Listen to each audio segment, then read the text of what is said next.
नगरपालिकेच्या निवडणुका आल्या म्हणलं, लक्ष असू द्या. होय रे, आत्ता आठवण आली होय तुला? का ताई, काय झालं? अहो काय झालं काय?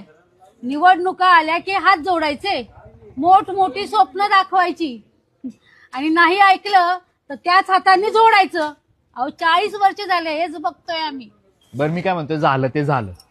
आता इथून पुढे घ्या सांभाळून. तुम्ही म्हणाल तसं करू की. अरे कुठल्या तोंडाने लक्ष द्या म्हणतोस रे? अरे कित्येक वर्ष आम्ही मरण येताना बघतोय. अहो स्टँड पासनं मंदिरापर्यंत मुतारी नाही इथं. अहो बाथरूमला जायचं म्हटलं की दोघी तिघी जणी रिक्षा करून स्टँड वर जातो. तोपर्यंत गुरं सगळी भाजी खाऊन जात आहे.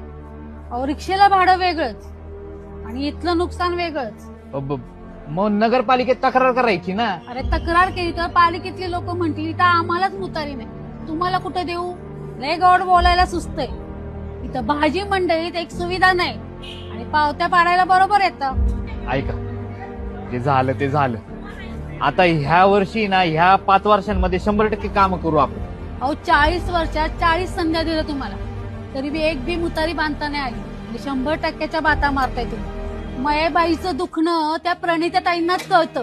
भारत नानांसारखीच कलारी बाई आहे ती. रस्त्यावर उतरून त्यांच्यासारखीच गोरगरिबांसाठी भांडते ती. आमचा कळवळा बी तिला आहे आणि आमचं मत बी तिलाच जाईल. स्वच्छ आणि दहशतमुक्त पंढरपूर जाणारा प्रणिताताई नगराध्यक्ष होऊन करणार खरा. सर्वसामान्य जनता हाच पक्ष. प्रणिता भालके म्हणजे मीच नगराध्यक्ष.